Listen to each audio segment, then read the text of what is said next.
The mental health landscape in the healthcare sector has been experiencing significant transformation in the recent years. As healthcare executives, entrepreneurs, and innovative leaders, it's crucial for you to understand what are these transformation and challenges in this emerging industry for you to create solutions that can target your coworkers, colleagues, yourself, and your patients. Joining us today was Paula Allen as she discussed her journey and research in creating mental health index for the workforce.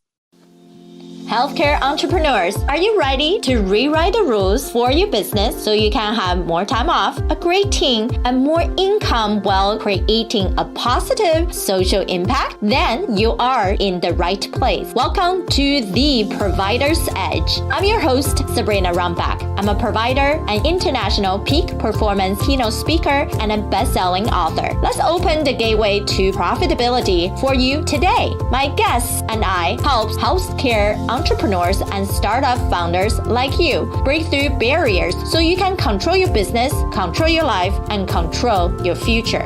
This is your defining moment to be a disruptor in healthcare. Welcome back to another episode of The Provider's Edge. I'm your host, Sabrina Rumbach. Today, we have Paula Allen here with us. She supports the work of large network of mental health clinicians across the U.S. She is the global leader, research, and total well-being, a senior VP and a thought leader at LifeWorks. She manages the research agenda for LifeWorks, including primary research, exploratory data science, research collaborations, and meta-analysis. She is a recognized expert in all areas of workplace mental health, learning strategies, disability management, and drug plan management. She is someone who has worked with thousands of clinicians, and they are also the one who create a U.S. mental health index. So I so appreciate you for being here. Hi, Paula. Hello, Sabrina. How are you? Good. And we were just, I was sort of saying hi and then understand we have been struggling as a whole healthcare professional for many, many years for issue with burned out with mental health. And we see a lot of gaps when you, especially going to these larger conferences, people are talking about the bridge of mental health from our patients to how we better engage them back to the clinic. There's just a lot of that has been going on. I feel like people feel out of control most of the time. And whether it's the system not working, the environment not working, the politics not working. And it seems like it's just so much barriers. So I appreciate you for being here. And I would love to hear a bit more about your story. How did you get into healthcare and why focusing on mental health?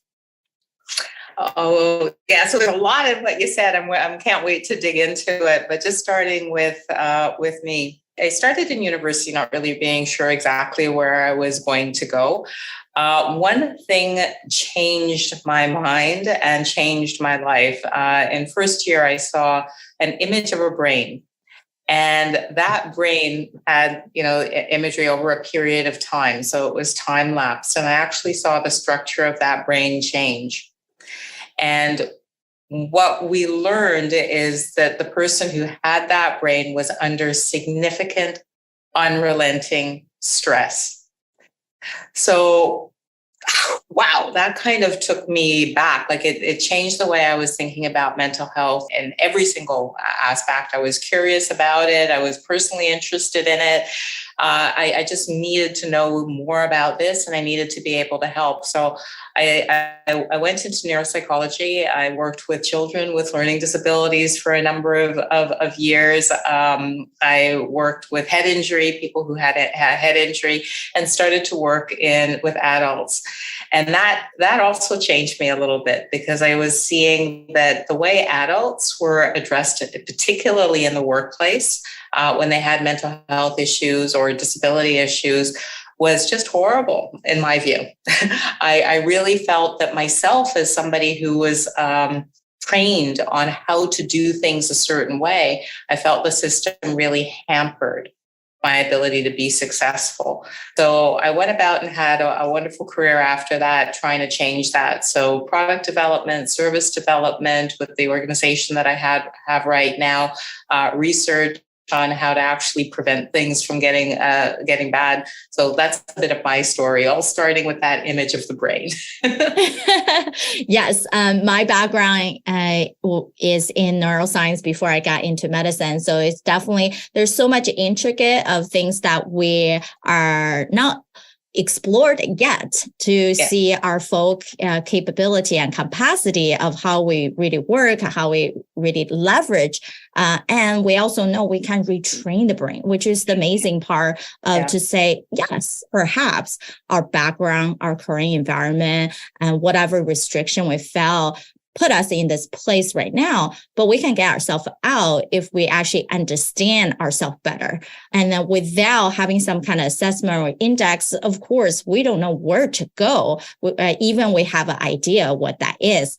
So what has been a major drive for you as you're building careers to really stepping out to create a whole new round of in the business world, in the leadership world of healthcare? Well, you mentioned an index, and that was really a turning point. So, in prior aspects of my career, I did service development and systems work. But at the end of the day, the data on the workplace is really messy. There's a lot of public health information that mixes up all sorts of populations that might not be as timely as what we would like. The workplace data is often focused on, people who have sought care, and there was no real good population measure. So myself and my team went about actually doing the research and developing an index. So we were working on that between 2017 and 2019, validating questions and collecting benchmark data. And we had this plan to launch in 2020. Well, we didn't know what was going to happen in 2020, but we launched anyway, and we started publishing monthly and really saw something quite astounding. So, with what we experienced with the pandemic, change, uncertainty, et cetera, it's not surprising, and we would have expected there to be an impact on people's mental health, but it was much greater than what we thought. There was a massive decline. And we do this index with a very large population in the United States, but we also do it globally, and we saw it as a global phenomenon. So we saw this massive decline. We saw an almost threefold increase in the high-risk population in the workplace. We saw a fourfold increase in high-risk drinking behavior. And we also saw really a significant portion, almost half of the population, saying that they are more sensitive to stress. Their fuse is a little bit shorter.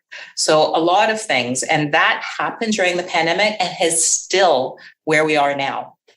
Right. That's the part where we start feeling, oh my gosh, we are recognizing the problem. And I think the other good thing about it is that we start talking more about it. And so some people are debating, do we have an even more problem now as compared to 2 years ago before the pandemic, versus we're just become a lot more not stigmatizing what it is and then willing to face the truth and then do something more about it. So when you mentioned the higher risk people are 3 times full, higher riskier, how do you define that risky behavior? How do you define that these are cohort of a group of employees that they are at high risk? That's a very good question. What we look at is basically how people are presenting. We look at their behavior, their symptoms, their relationships. Basically all the indicators are how people are doing. So if somebody has a diagnosis, for example, and it's well controlled, they're living their fullest life, they really don't have any symptoms interfering with their lives, we're not considering that group as high risk. we're considering them as stable. But what we're finding is that there was an increase from 12% to almost 34% of the working population now that is not doing okay. They either have a diagnosis and it's not fully controlled. There are other things that are sort of getting in the way, or they're trending towards a difficult place. Right. And so we're really seeing the trends and the markers combination to be able to identify the higher risk ones. So then we can targetedly support them with different methods. So that sounds awesome. So is your company, so you guys started in 2020 when all these things are coming down on us from the pandemic restriction, learning how to work remotely. And are you guys being able to focus mostly on training the practitioners so they can better identify them patients, or you work mostly with larger employees or organization?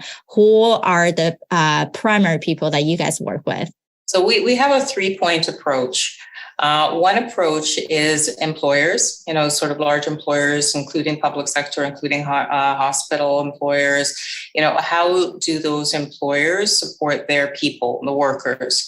The other group are the providers. So those who are actually supporting the population. It's very, very important that there's this recognition that the population is different right now. Like, we've measured that. Much more complexity in the issues that are coming forward, and much more edge. People are a little quicker to get angry, a little quicker to be cynical. It's just a more difficult population to deal with. So it's important that we equip our providers so they know, and that we provide them with support for their own well-being. And the third audience is basically the general population. We want to raise awareness of mental health. We want to have people see, what opportunities that they have to take care of themselves and seek help when needed. So those are the three areas that we focus with the data. Right. So does it seem like you guys are more of a research engine where you educate, you collect data, and then show us what this data is going to, so we can readjust how we treat our patient? Or you guys are more into the patient care and education side? Both. My group, my data scientists and researchers are the research engine, but the organization overall, LifeWorks, supports providers, supports employers. We even support post-secondary secondary students as individuals. So the organization provides solutions and support and training, but we're the research engine that helps make sure that everything is evidence-based. Yeah, perfect. Because we know in medicine, we're so trained to be, what's the study, what brought us, by the number of subjects that's in there. So we understand it does apply for across the majority. And when you guys are working with providers, are they mostly therapists, or you also work with, let's say, primary care or other mental health specialists who are involved with these assessments and patient engagement? We work with providers in two main ways, actually three main ways. One is that we have a fairly substantial provider network. Like, we have a number of clinicians who provide support, and some of them are our staff, but we provide the same support across the board. We make sure that we're checking in on their mental health. We provide training on a monthly basis. There's a lot of investment to make sure that group is as supported as possible for their own well-being, as well as in the support of their clients. The other way that we support is that we work for organizations. So one way is associations. Professional associations where we provide direct support, counseling support, coaching support, personal support. And the other way is through hospitals. So when when a provider is employed by a hospital or any other entity, we're often there to support as well. Perfect. So 3 ways. Does it seem like a pretty even split between the private entity of individual provider who's have their own clinic, and the society, right? Different medical societies, local, perhaps as state or national level, and a hospital. How do you feel like you're able to, what's the population division that you're working right now? I actually don't have that off the top of my head, but I would say that the associations and our own network are the biggest populations at this point. But again, it's off the top of my head and not specific numbers. That all good. And I know healthcare, and you, everyone who's listening know really well that we cannot do things all by ourselves, and it's mostly a team based. So how big is your team now on staff to be able to do all this? In terms of our provider networks, we have several thousand providers. Again, we're a global provider. I think the one thing that we're very, very focused on is one thing that you had mentioned. This is sort of a team event. Mental health isn't something that it happens without a community. And one of the things that we see as a big issue in independent providers in particular is isolation. So not having that social support necessarily from a peer on a regular basis, not necessarily having, that cushion where even your professional development is guided. There's a lot on an independent provider. Not having a community where you can debrief. Like we know, for example, that, all of our practitioners are human beings, absolutely. And they're not always hearing things that are easy to, some of the stories that we hear, some of the interactions that we have, some of the feelings that are coming up from us are really quite profound. So being able and call somebody who's able to understand and debrief with you and take you to the next level, I really think that that's essential, and that's part of what we provide as support. Exactly. It's about the team base and allocating the right people with the right resource and the right place and right time. And it can be challenging sometimes, especially you have such a large network of 1,000 people and you're the VP who's leading the change. So what have you been feeling some of the challenges that you are seeing with running your team, and perhaps something that you're able to overcome? I think for us overall, and I think this sort of applies to a lot of practitioners, is sometimes because you are knowledgeable, that you somehow feel that you're invulnerable, that the change in the people. So think of what has happened actually to healthcare providers over this past while. We have had change, isolation. We've had lack of certainty in the population overall, and that's impacted everyone, regardless of what your profession is. So that's number one. Number two is there were demands on providers of all types, like physicians, nurses, everybody related to healthcare and mental health clinicians, like we have never seen before. So the demand and the requirement was tremendous. On top of that, the complexity of our work increased. So it wasn't just the volume in terms of the demand, it was the complexity of what's showing up. So the population was very vulnerable. The population was very scared. More complex issues are coming up from a mental and physical health point of view. So there was this three-pronged impact for providers. So that's a pretty big deal. So in all of that, we've been focusing very specifically on the need for support, and also making sure that providers don't take their own mental well-being for granted. So many people, particularly high performers, have a lot of adrenaline. So many people in this profession would never let the work suffer. And because of that, other people might not notice that they're suffering.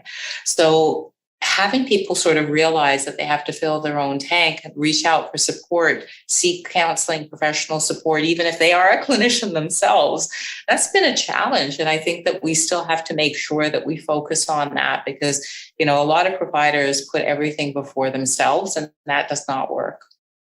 Exactly. You're so right. Most of my clients are the high performers, right? They are running big practices and they're running an organization. They're producing something amazing. And when we ask about where do you want to level up or what's your mission, it's all very much outward focus, whether it's the team or the patient population, and never somehow go back to, oh, I deserve a piece of myself too. And so when people get into that overwhelm and then they think about, what does that mean for me? That never somehow come across their head. And whether it's that we're never trained to think that way, right? We're always trained to be useful, be resourceful for someone else or for a bigger mission. But at the end of the day, for us to go to the next level of high performance, we know it has to be a locus of control of within. And that's how you can produce time. So even as me, as being a productivity and performance expert, I'm always looking at, let's get yourself time back first. If you have no capacity, you're so compressed, how do you think you can support anybody else? Or that big project that come up that you work 20 hours on, how is that real quality? And it becomes just things that you put all together. And we sometimes lie to ourselves to say, no, I really work well when I'm close to the deadline, right? Like I work well when I only have 1 hour. But then why do we put ourselves in that so high pressure cooker just to work? So I love it that you guys are supporting your clinicians, supporting your team that way. And so personally, where do you think you like to level up to? I know we like to be the best in everything that we do, but when we think about different area of life, or is there any particular area you wanted to be able to level up? What a wonderful question. Leveling up. I think if I were to describe myself and really what makes me excited and what I always want to be doing is just understanding things more. I have an unbelievably curious nature. So, understanding human behavior, what makes us tick, understanding even further how the mind works. And to your point, what we can do to sort of leverage the fact that, we can move in different ways if we know how. Though I'm very curious in terms of the impact of some of the trends that we're seeing right now in terms of isolation. Like we've been seeing that before the pandemic hit. It's increased us now. It's really making us, it's contributing to that sensitivity to stress. So even as I'm talking, I'm realizing I'm very interested in human behavior, how we work and how we can do better. And I think once you have knowledge, you have a platform to make change. If you don't have knowledge, then the change that you're making is random. And I don't like random. Exactly. It's all about that intentionality. When we have the curious mind, any opportunity come to us, then we believe is something could potentially bring us some flourishing, some positivity, something that we can get to where we need to go instead of the immediate shutdown. Because if we're not curious, then we feel like anything that come to us become a roadblock instead of opportunity. So I love that you have that mindset. And then is that how you keep yourself pretty much balanced in being this big leader for organization, helping the help, right? And then helping the population. Definitely part of it, because I have this curious nature. I believe that the work that we do is important. It really helps me with a sense of purpose. So that's helpful. But I know that's not enough as well. So I know that there's certain things that I have to do to protect myself. One of the most basic ones is that we forget that our brain needs a bit of a balanced diet of experiences. You can't just work, even if it's work that you love and have purpose, and then do nothing. Work and then sit in front of the TV, or work and then meditate, or whatever. We need different experiences. We need fun. We need physical activity. We need a change of scenery. We need to be with other people. So I try to be very intentional about my time. And the point that you made before is if our time is too compressed, variety in our mind, and that makes us tired. So even doing something fabulous, if you don't have a little bit of variety in your experiences, you're more likely to burn out. Exactly. I so appreciate you for giving us your time and sharing with your amazing work. I know people definitely wanted to reach out, learn more about LifeWorks or yourself. What's the best way for them to contact you? I'm on LinkedIn and happy to connect with people. And we have a wealth of information about the company, our purpose, the services that we offer on lifeworks.com. So just as we spell it, just as we say it, LIFEWORKS.com. Perfect. For anybody who has a strong interest in mental health or wanted to better engage your patients and learning about the index or various ways that you can be involved, please visit Paula and reach out to her or visit the website, lifeworks.com. Until next time, thanks, guys. Thank you for listening. Remember, the positive change we're seeking starts right here with me and you.